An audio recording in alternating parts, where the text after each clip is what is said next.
सभी पूर्ण आत्माओं को मेरा नमस्कार। कैसे हम इस शरीर से आत्मा को बाहर निकाल के इस शरीर को देख सकते हैं अपनी आत्मा के द्वारा, ऐसी कौन सी विधि है? पहले तो आपको समझना होगा कि जैसे उदाहरण के तौर पे आप समझें कि जैसे एक हेलीकॉप्टर है या कोई बस है या कोई भी गाड़ी है या कोई भी वाहन है, वो किस चीज से चल पाती है? उसमें पेट्रोल हर उसमें गिरा जाता है और इंजन के द्वारा गिरने के बाद वो आगे चलती है। तो ऐसे ही हमारे शरीर में आत्मा है, जो कि आप समझ सकते हैं, या तो आप उसे इंजन माने या आप उसे जैसे पेट्रोल है वैसे समझे, क्योंकि बिना उसके वो गाड़ी नहीं चल सकती। ऐसे ही हमारा शरीर तब चल सकता है जब इसमें ऊर्जा, आत्मा या चैतन्य, कोई भी आप एक नाम दे, क्योंकि आपको समझना होगा आत्मा का भी सिर्फ नाम दिया गया है, बताने के लिए आत्मा है। आत्मा पे भी नहीं लिखा होता कि यह आत्मा है। जैसे कि किसी का नाम राहुल है या अजय है या विजय है, सिर्फ उन्हें नामों से बुलाने का एक तरीका है। उनको लगता है कि ये नाम उनके हैं, लेकिन उनके शरीर पर कहीं भी अजय, विजय, राहुल या कोई भी नाम नहीं लिखा होता।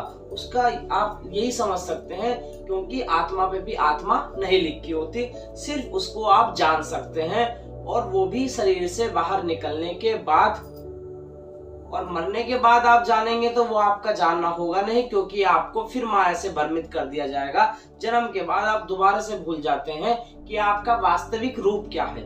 वास्तविक रूप हमारे अंदर बैठी हमारी आत्मा, जो कि बताने का एक नाम है आत्मा। उस पे आत्मा भी नहीं लिखा होता, ना उस पे ऊर्जा लिखा है, ना उस पे रूह लिखा है, ना उस पे कोई और नाम लिखा है।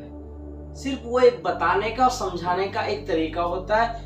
यही हर चीज में समझाया जाता है, हर चीज में आपको नाम दे दिया गया। इसीलिए आप जाने, सिर्फ नामों में ना रह जाएं, क्योंकि जानना बहुत जरूरी है। और जानने के लिए ही हमारा पृथ्वी पे बार बार जन्म होता है। उसे जानने की विधि मैं आपको बताता हूँ। देखो, मैंने कहा ना, पेट्रोल कोई भी हो, किसी गाड़ी में डले, लेकिन चलना वो पेट्रोल से ही। ऐसे ही एक विधि जो आपके सांस हमेशा चल रही है, सांस जो आपके शरीर के अंदर विद्यमान है, वो हमेशा चलती है जब तक आपका शरीर चल रहा है। अगर हो सके आप सीधा बैठें, रीढ़ की हड्डी सीधी करें, रोज 1 घंटे का ध्यान आप समय निकाल के 1 घंटे का ध्यान रोज करें। सिर्फ एक जिज्ञासा रखें कि मुझे जानना है कि मैं शरीर हूँ, कि आत्मा नाम की कोई चीज है या नहीं है, तो मैं उसे जान पाऊं। जब अपनी सांसों पे आप ये विचार करने के बाद सिर्फ फिर कोई विचार ना रहे, अपनी सांसों पे ध्यान केंद्रित कर दें, तो आप ज्यादा से ज्यादा 6 महीने में आप अपने शरीर से बाहर आके अपनी आत्मा से अपना शरीर देख सकते हैं। और शरीर से कभी आत्मा नहीं देखी जाती, इतना आप ध्यान रखना। आत्मा अपने शरीर से नहीं देख सकते, आत्मा से शरीर देखा जाता है। इस चीज का आप ध्यान रखना, क्योंकि ध्यान रखना भी नहीं, मैं कहता हूं कि उसको करके देखना। प्रैक्टिकल जब आप करेंगे तब आप उसको जान पाएंगे। और अगर आप लोगों की बातों में चलेंगे या आपके अंदर से एक डर उत्पन्न होता है कि अगर हम शरीर से बाहर निकले वापस शरीर में ना आए, ऐसा भी विचार आपको आ सकता है, क्योंकि माया आपको भ्रमित करने के लिए आपको कहेगी ये काम मत करना, इसमें अभी हमारा परिवार भी है, बहुत चीजें हमने नहीं देखी, तो हमें डर लगता है। लेकिन ऐसा नहीं है। आप अपनी मर्जी से मृत्यु नहीं कर सकते। जैसे कि आप अपनी मर्जी से जन्म नहीं ले पाए, आपको उसका कुछ पता नहीं है, ऐसे ही आपको अपनी मृत्यु का भी कुछ नहीं पता, और ऐसे मृत्यु होती भी नहीं है।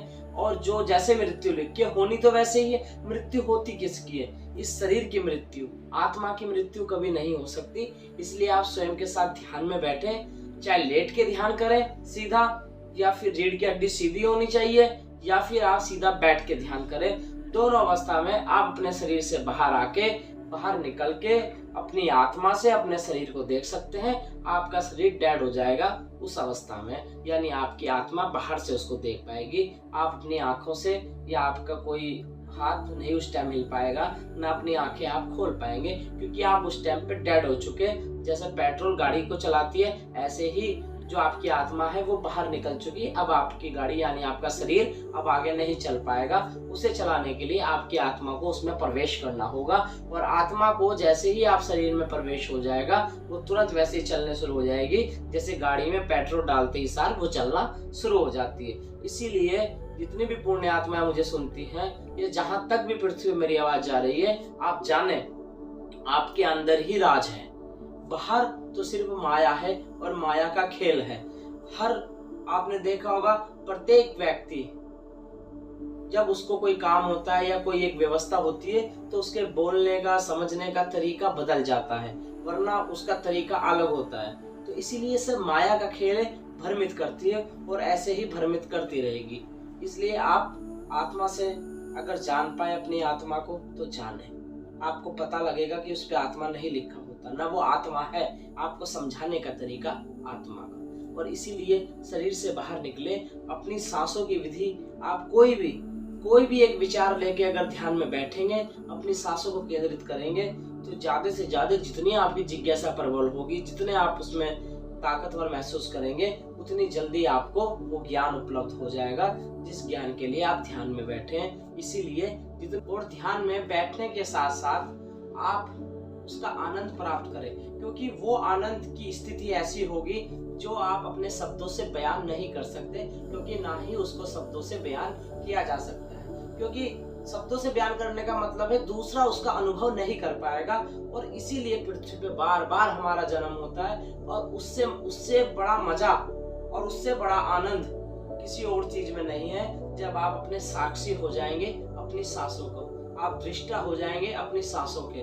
तो आपको ज्ञान उपलब्ध होगा कि वास्तविक रूप आपका होता क्या है। और जो मजा आत्मा को जानने का है, वो मजा इस पृथ्वी में किसी चीज को जानने का नहीं है। चाहे आप खाना खाएं, चाहे आप घूमने जाएं, या जो भी मजा आपको इस पृथ्वी पे सबसे अच्छा लगता है, वो मात्र छोटा महसूस हो जाएगा, वो एक कण के समान महसूस हो जाएगा। और शरीर से जैसे ही बाहर निकल के आप देखेंगे, आपको पता लगेगा कि आपकी वास्तविकता क्या है और आपकी वास्तव में ताकत क्या है। आप ताकत, आपके मन, ये शरीर, ये विचार आपकी ताकत नहीं है। इनसे दूर की स्थिति का नाम है आत्मा। और आत्मा को अगर आप जान पाए तो आप जान पाएंगे कि सत्य होता क्या है। सत्य ये नहीं जो हमें दिखाया जाता है, जो हमें बताया जाता है, जो हम शास्त्रों में पढ़ के समझ पाते हैं, क्योंकि शास्त्रों में समझा नहीं जा सकता। मैं प्रत्येक वीडियो में यही बता सकता हूँ कि शास्त्रों को पढ़ के आप नहीं जान सकते, क्योंकि जानने का रास्ता उसमें बताया है। आप सिर्फ मान्यता में रह जाते हैं। कृष्ण जी को आप नहीं जान सकते, शिव जी को आप नहीं जान सकते, क्योंकि जानने के लिए प्रैक्टिकल तो करना ही होगा। और प्रैक्टिकल, सबसे बड़ा प्रैक्टिकल यही है कि आप शरीर से अलग होकर देखें कि आप वास्तव में हो क्या वास्तव में जो आपका नाम दिया है वो हो, या शरीर हो, या आत्मा है। आत्मा मान लेना और जान लेने में भी बहुत अंतर होता है, इसलिए उसे जाने। बैठे आत्मा के साथ, आत्मा के साथ बैठे मतलब शरीर के साथ बैठे, तब आपको अपनी आत्मा के दर्शन हो पाएंगे। और ऐसे ही सांसों पे केंद्रित जब आप करेंगे, कोई भी अनुभव आपके साथ होता है तो आप डरे ना, उसको करते रहें, क्योंकि माया चाहती है कि आप डरें, आप उस चीज को छोड़ें। माया चाहती है, क्योंकि माया का काम ही वो है, भ्रमित करना। उसको कार्य ही वो दिया गया है कि आपको भ्रमित कैसे किया जाए। लेकिन जिस दिन आप अपने वास्तविक रूप में पहुंच गए, आपने आत्मा से शरीर देख लिया, तो आपको समझ में आएगा कि सत्य क्या है। सत्य ये नहीं जो माया है, सत्य ये नहीं जो हमको डराता है। सत्य है आपके अंदर बैठी ताकत। उस ताकत तक आप पहुंचे, अन्यथा आप ऐसे ही भ्रमित रहेंगे हर जगह। क्योंकि भ्रमित ना रहने का कारण भी यही है कि भ्रमित रहोगे ना तो स्थिति तब आएगी जब आप ज्ञान को उपलब्ध कर पाएंगे, जब आप आत्मा के दर्शन कर पाएंगे, जब वो स्थिति आएगी कि आपको कोई फर्क नहीं पड़ता और आप ज्ञान को उपलब्ध हो गए। जितनी भी पुण्य आत्माएं मुझे सुन रही हैं, सबको मेरा प्रणाम।